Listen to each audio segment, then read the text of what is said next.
What's up out there? We are back with another entry into my indie news series. Today is October 4th, 2025, and there's been some big announcements this week, so let's dive into everything. First and foremost, I completely dropped the ball last week. I should have the Steam sales in my notes and be ready to say, hey, there's a Steam sale, should be coming up in the next couple of days, because I got blindsided by it, and I came home from work the other day. I was looking at I went to scroll through Steam and it was basically dead and couldn't do anything. So I was like, oh, hey, there's an autumn sale started. I probably should have that in my notes. So if you did not know, the Steam autumn sale started the other day. It is ending on October 6th. So if you are interested, go drain your wallet and buy a whole bunch of games that you're not going to play. Because I know I spent a little bit and got some stuff that I have yet to dig into. The next big, and this is probably the biggest piece of news that came out this week, is EA is looking to go private, and it looks like there's 3 investment firms that are coming together to buy EA out. One of them is a Saudi company, so you're getting that Middle East money. And I watched a few different people. Number one, I don't remember everybody that I watched, but I watched a few of industry people, not just people like me that were just guessing, but like industry people. One of them was Mark Dara. He actually was, I think, the lead developer for like Anthem. I watched some of his videos about how Anthem was developed and, you know, why it kind of went the way it did. But he's also been involved with other EA games. I don't know if he still works for EA currently or if he's retired or what, but I watched his take on it and it was pretty interesting. And I watched a couple of other people in industry, some developers or something like that were just weighing in and giving their opinion on what they thought. And it was kind of interesting because everybody kind of came to the same conclusion. So if EA is selling out and going private, that means that they are no longer like publicly traded, so they don't have to show their stock values and all that stuff every few months. They don't have to do any of the filings and all that kind of stuff. So it kind of frees them up a little bit. But at the same time, they're selling to some investment companies. So like me, my first concern is, what's that mean? Because investment companies want money. They don't care about you making art or a good product. They want minimum viable, most money, that kind of thing. So I don't know how this is going to shake out myself, but like some of the people that I was watching were basically saying that the EA Sports section's fine. That thing makes tons of money. Like Battlefield's probably fine because that's selling really well right now. The ones that you're going to have to worry about is the BioWares and, people like that are not necessarily making all that much money. Their games aren't necessarily as popular and they're just not doing well within the EA organization. So I'd be curious to see how that goes. I think I'd be curious to see what happens to all the IP that's sitting there because EA owns a ton of different, over the years, EA has bought out so many different studios and they own so many different properties that there's a lot of stuff just sitting there. Like they're not really doing anything with Dead Space. Like they own that. There's a whole bunch of other ones. I'd have to go back and look, but they own, and I don't even know who all they've bought because they've bought so many people up. I kind of forget about them, but they own a ton of stuff. I'd be curious to see if any of that stuff gets sold off or traded. Apparently when they're going private, they are taking on a debt and they have to pay that debt off. So one of the big concerns is, like with the BioWares and all that, if they're not making money, there's probably going to be a lot of layoffs and a lot of things trying to sell off IP and studios and things like that to try to recoup some of that money back, so that they're not just constantly taking a loss for the first few years or whatever. So I don't know. It'd be interesting to see how that is. EA is definitely, for the while there, it was one of the most hated companies or the most hated company, and it wasn't even close for a long time.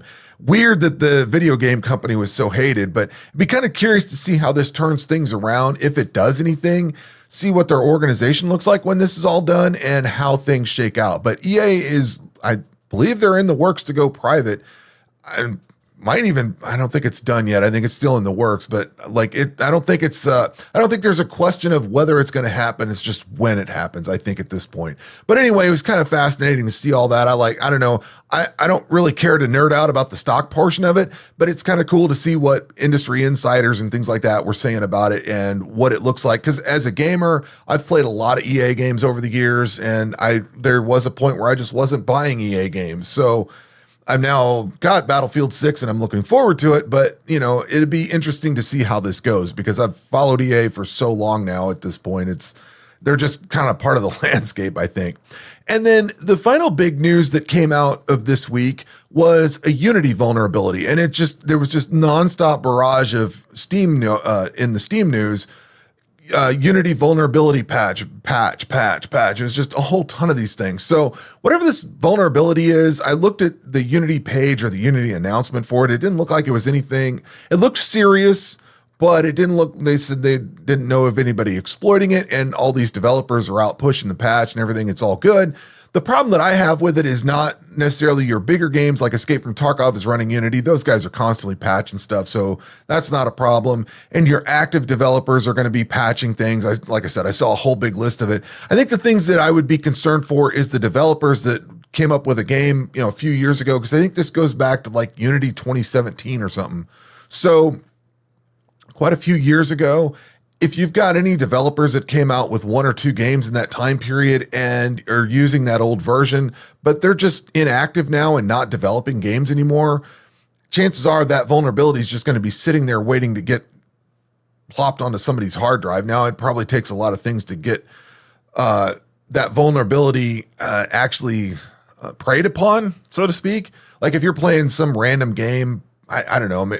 I guess who knows how viruses transfer around. I'm no virus expert, but like I feel like it would be very difficult for some random game that nobody's ever heard of, few people bought, to be a problem. But if you have like a virus sitting on your system waiting for that specific vulnerability and it knows what to look for, I don't imagine it's going to matter what game it is. So I don't know. Anyway, be careful, patch up your games. It looks like it's a developer thing, not anything that we have to worry about as gamers.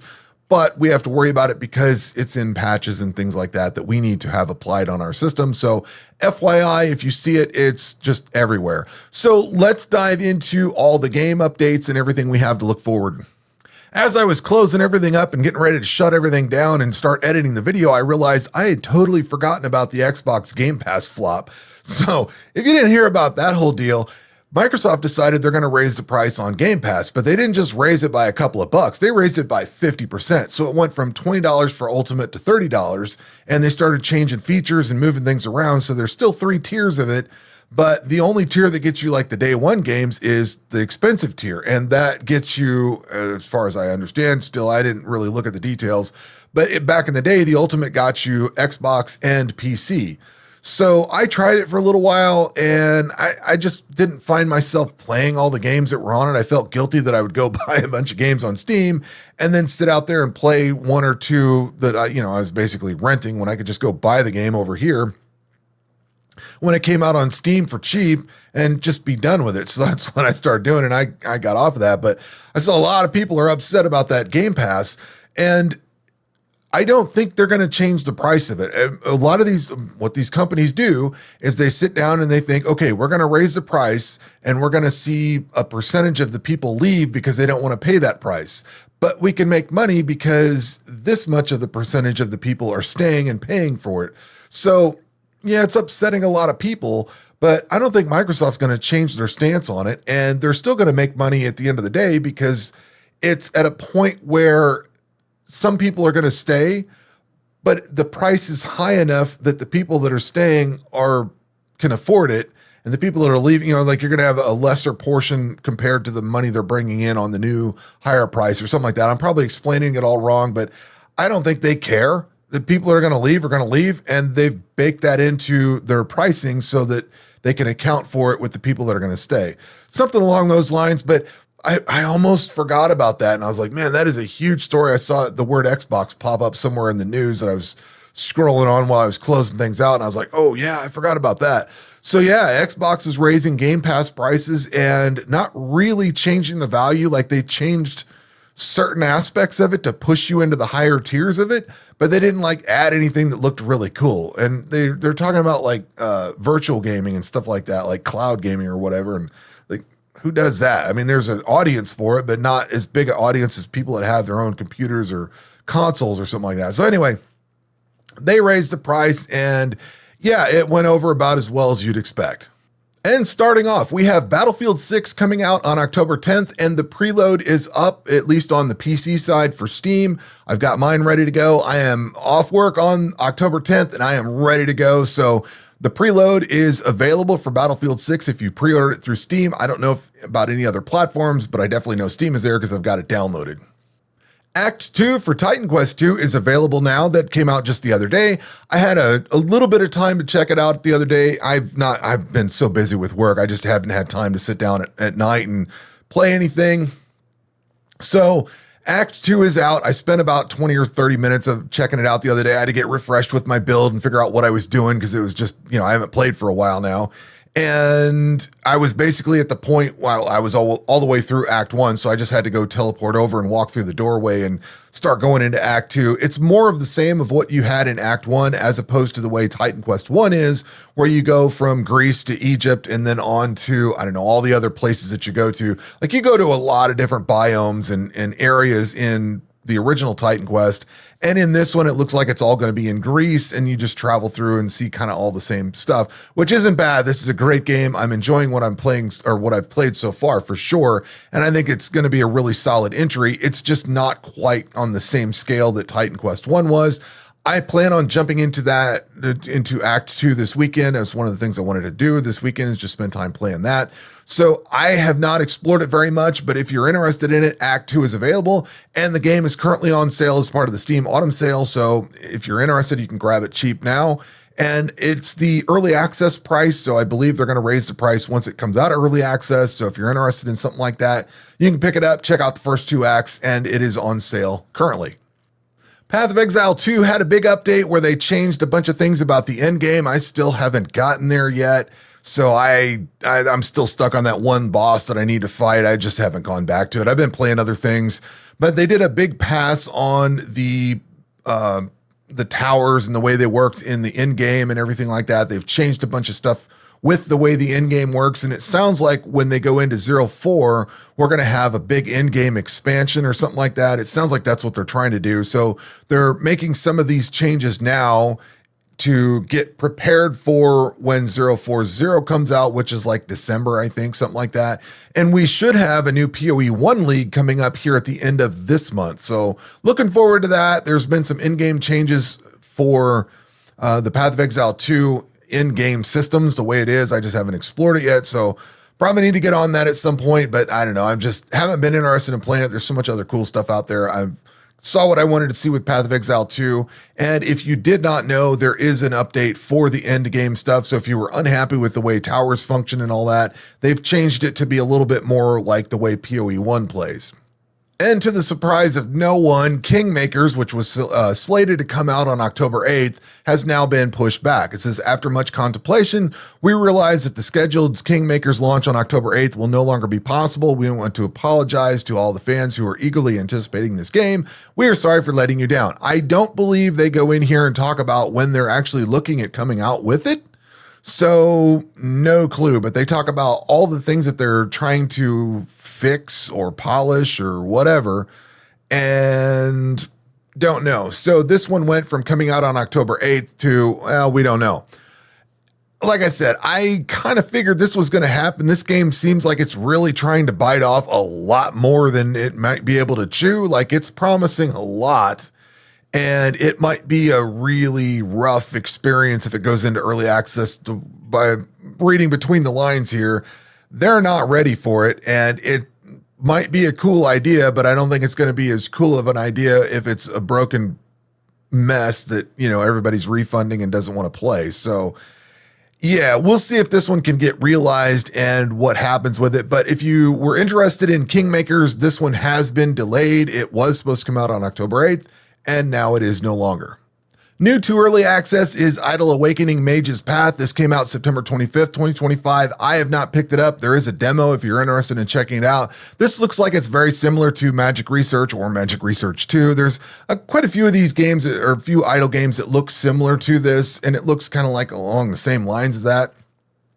But this one is out now into early access if you're interested in checking something like this out. It looks cool. I just haven't picked it up yet. I don't know if I'm going to or not, but it does look interesting. So I'll keep an eye on it and see what happens with it. I've just got too much else going on. But this is Idle Awakening Mage's Path if you are interested in a new Idle game. If you're interested in another Vampire Survivor style game, Soulfall released into early access the other day. There's a demo. It is currently on sale. This came out September 30th, 2025. I have not picked it up yet. I've been considering whether I want to or not. This looks a lot like Soulstone Survivors to me in a lot of ways. Like, it's got a lot of the similar features to it. It's an ARPG Vampire Survivor style game. So I'm not entirely sure if I want to pick it up quite yet or not, but it does look really cool. I love Vampire Survivor games, so I figured I would at least pass along that this one is out in early access, and there's a demo if you are interested. Moving into new releases is a game we looked at a lot earlier this year, I think it was Bounce Masters, and oddly enough, this game is free, so just go grab it. You just add it to your library on Steam, and you've got a free game. This is really cool. I loved it when I played it months ago, and I don't think they ever told pricing information or anything like that. It seemed like it was going to be a paid game, and it looks really good. It's polished really well, plays nice. It's not free to play either. It looks like it's just straight up free. So I think it's a very cool game. I've had a lot of fun playing it. I don't normally like doing leaderboards and things like that, but it is kind of nice to see your name floating up on the leaderboard as you play through it and kind of tinker around with it. So this game is free. It came out on September 29th. It looks like they're going to be developing Bounce Masters 2. So I'll be curious to see what they do with that, but this game is free and it's a pretty cool game. I've definitely enjoyed the time that I've spent with it, and I look forward to spending a lot more time with it. And Idle Boss Rush came out the other day. I put a video out for this one. This released September 29th, which I think was the day the Steam sale started. And it is currently on sale. I've sank some time into it. I've very much enjoyed the game, and I am still enjoying it so far. Had a lot of fun playing it. It's interesting to see how this game plays out. It's your kind of standard idle game where you've got all the different progression paths and all the different weapons you have to upgrade and everything. But there's a lot of stuff to upgrade, and it's pretty cool. There's pets. There's tons of things to unlock as you go and kill each boss, and it's hitting the right spot for me. It's rubbing the right area, definitely. And then to close things out, we'll talk about a few games that are coming up here. I'm just going to mention them real fast. I'm a little tired. It was a long week, so I'm just going to blaze through these. But Spaceborne 2 looks like it was coming out of early access in September. That got pushed over to October. There's no date for it. But if you're interested in Spaceborne 2, that is coming out of early access. The Valor Mortis playtest starts on October 8th and runs through the 13th. That reminds me, I have the War of Rights zombie event to check out. That's going on currently. Painkiller is coming out on October 21st. Farthest Frontier is releasing into full 1.0 on October 23rd. Arc Raiders looks to be coming out on October 30th. I need to check that and verify. The Mortal Kombat Legacy Collection is coming out October 30th. That has Mortal Kombat 1, 2, 3, 3 Ultimate, 4 Advance, and Tournament. And then we've got Vanguard Galaxy, which I believe is an idle game, coming out on October 30th. And then looking forward to November, we've got Escape from Tarkov releasing into 1.0 on November 15th. And that is pretty much like all the things on my radar. I am very excited for Battlefield next week. Number one, I'm excited to be off work for a day. And number two, I'm very excited for Battlefield. And then looking forward to next month, I am really stoked to play Escape from Tarkov, and I'm hoping to really dive into it when we get our Thanksgiving break coming up. Yeah, Thanksgiving. Brain is mushed at this point. But at any rate, that's been the news for this week. If you got anything you're interested in mentioning, throw it down in the comments section below. But that is going to do it for this video. We will catch you on the next one. Take care.